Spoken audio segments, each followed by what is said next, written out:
우리는 과거 잘못된 부동산 정책으로 전 국민이 고통을 경험한 바 있습니다. 주택 보유자들의 피해도 컸지만 저소득층을 비롯한 사회 취약계층이 더 심각한 피해를 당했고 청년들은 절망의 지경으로 내몰렸습니다.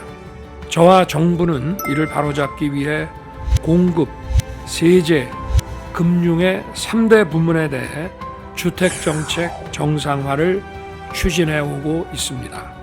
주택시장 정상화를 위해서는 바로 지금이 골든타임입니다. 정부가 지금 적극 나서야 할 때입니다. 정부와 지자체가 머리를 맞대고 도시 주택 공급에 차질 없도록 최선을 다하겠습니다.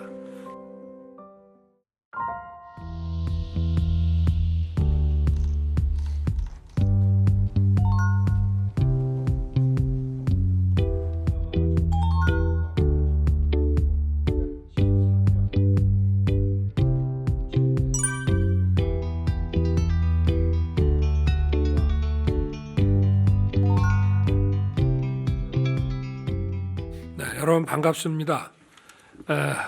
오늘은 그동안 정부가 시행한 주택시장 정상화 정책들의 효과를 점검하고 민생토론회에서 논의된 도시 주택 공급 과제의 후속 조치에 대해 논의하기 위해서 회의를 열었습니다. 올해 24차례 민생토론회를 통해 전국에서 1,813명의 국민을 만났는데 국민의 삶 가운데 주거 문제가 가장 중요하다는 것을 다시 확인했습니다. 우리는 과거 잘못된 부동산 정책으로 전 국민이 고통을 경험한 바 있습니다.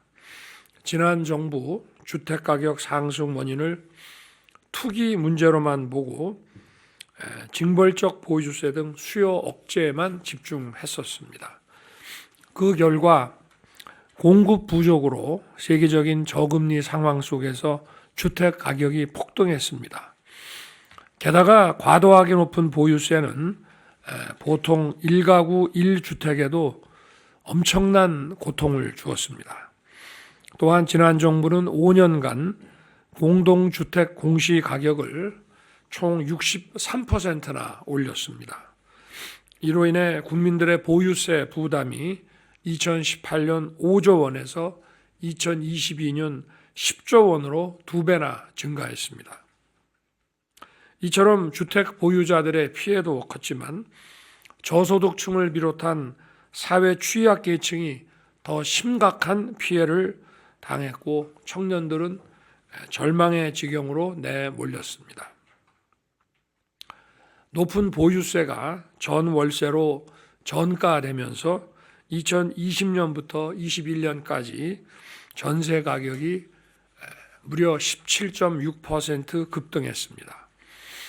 주거비 부담이 폭발적으로 늘면서 청년들은 결혼을 미루고 신혼부부들은 출산까지 포기하고 있었습니다.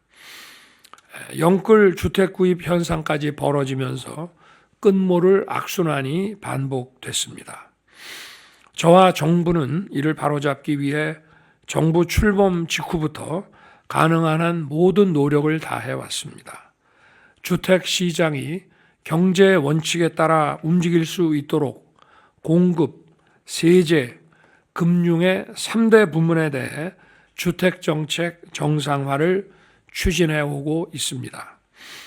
주택 공급 촉진을 위해 강남 3구와 용산을 제외한 전 지역을 투기 과열 지역에서 해제했습니다. 재개발, 재건축 활성화를 위해 안전진단 기준을 완화했고 재건축 초과이익 환수 기준도 인상했습니다. 이러한 노력으로 지난 5년간 65건뿐이었던 재건축 안전진단 통과 건수가 작년 2023년 한 해만 163건을 넘어섰습니다. 연평균 2만 8천 호 수준에 불과했던 정비구역 지정도 2023년에는 6만 2천 호로 2배 넘게 증가했습니다.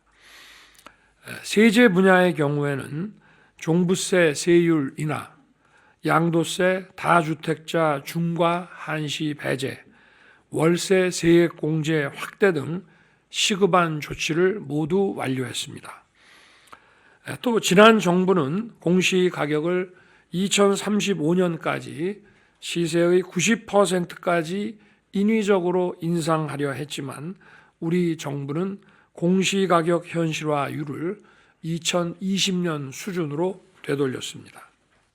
이러한 정책들을 펼친 결과 2023년 보유세 총액은 7조 2천억 원으로 2022년 10조 원에 비해 보유세 부담이 28% 떨어져 72% 수준이 되었습니다. 예를 들어 서울 30평대 아파트를 보면은 재산세와 종부세를 합한 보유세가 2021년 525만 원에서 2023년에는 245만 원으로 줄었습니다. 또 공시가격을 되돌린 결과로 저임금 근로자와 자녀 양육 가정의 생활 안정을 지원하는 근로장학금과 자녀 장학금 수급 대상도 약 32만 가구 증가할 것입니다. 금융 분야도 과감하게 바꿨습니다. 무조건적인 대출 규제에서 벗어나 청년 주택 드림 청약 통장 및 대출, 신생아 특례 대출 등 청년층과 신혼부부에 대한 금융 지원을 확대했습니다. 이를 통해 2024년 1분기에 24만 명의 청년이 이자 및 세제 혜택이 제공되는 청약 통장에 가입했고 신혼부부와 신생아 가구에게 2조 2천억 규모의 저렴한 대출 혜택을 제공했습니다. 이처럼 노력을 계속한 결과로 우리 정부 출범 이후 주택시장은 꾸준히 안정되어 가고 있습니다. 2017년 5월부터 2022년 4월까지 서울 아파트 가격이 99.6% 올랐습니다. 거의 100% 오른 것입니다. 그러나 우리 정부 출범 이후 현재까지는 14.1% 하락하면서 안정을 되찾아가고 있습니다. 주택 구입을 위한 부담의 정도를 짐작할 수 있는 연소득 대비 주택가격 배수 역시 서울의 경우 2021년 13.4에서 2023년 10.7로 20% 낮아졌습니다. 그렇지만 정부의 노력에도 불구하고 고금리와 공사비 인상 등으로 최근 주택 공급 여건이 녹록지 않은 상황입니다. 주택 공급은 건설기간 등 시차가 존재하는 만큼 주택시장 정상화를 위해서는 바로 지금이 골든타임입니다. 잘못된 주택 규제를 완전히 걷어내고 주택 공급이 최대한 활성화되도록 정부가 지금 적극 나서야 할 때입니다. 국민이 원하는 곳에 국민이 바라는 주택을 빠른 속도로 공급해야 합니다. 우선 도시 내 주택 공급의 핵심인 재개발, 재건축의 속도를 확 높이겠습니다. 이미 재개발 노후도 요건 완화를 위한 시행령 개정은 완료했습니다. 노후 계획 도시의 경우 작년 12월 특별법 통과로 안전진단이 면제됐고 미래도시지원센터도 1기 신도시 5곳에 모두 설립하여 주민들에게 서비스를 제공하고 있습니다. 지자체별로 올해 말까지 선도지구를 지정해서 앞으로 더 신속하게 사업을 진행하겠습니다. 일반 재개발, 재건축에 대해서도 공사비 갈등을 신속하게 해결할 수 있도록 표준 계약서를 활용하고 현장에 전문가를 파견하여 갈등을 신속하게 조정하겠습니다. 노후된 단독주택과 빌라를 새로운 타운하우스와 현대적 빌라로 재정비하는 뉴빌리지 사업, 약칭 뉴빌 사업도 신속히 진행할 것입니다. 지난 3월 민생토론 이후 국토부 내 전담 조직을 신설했으며 4월 중 지자체 설명회를 개최할 계획입니다. 하반기에 시범사업 공모를 착수하고 기존 도시재생사업 재편 과정을 거쳐 내년부터는 사업을 본격 시행하겠습니다. 재개발 재건축과 뉴빌 사업은 정부 부처 내의 칸막이뿐만 아니라 지자체와의 벽도 홈으로 협업하는 것이 매우 중요합니다.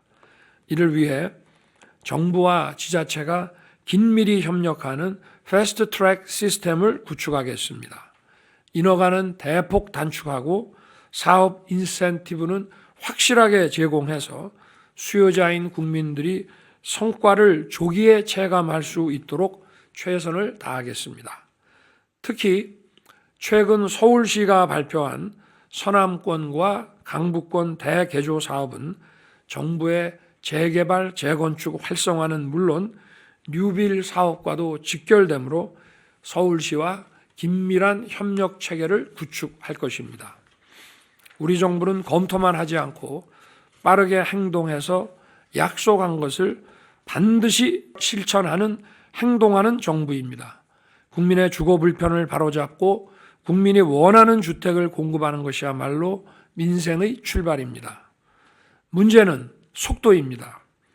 정부는 이미 재건축 안전진단 개선, 도심 소형주택 세제 감면 등 주요 법안 개정안을 발의해 놓았습니다. 우리 정치가 주거 안정의 골든타임을 놓치지 않도록 다 함께 힘을 합쳐야 할 것입니다. 오늘 관계부처와 함께 서울시에서도 참석해 주셨습니다. 정부와 지자체가 머리를 맞대고 도시 주택 공급에 차질 없도록 최선을 다하겠습니다. 국민 여러분께서 변화를 체감하시고 집 걱정 없이 사실 수 있도록 뛰고 또 뛰겠습니다.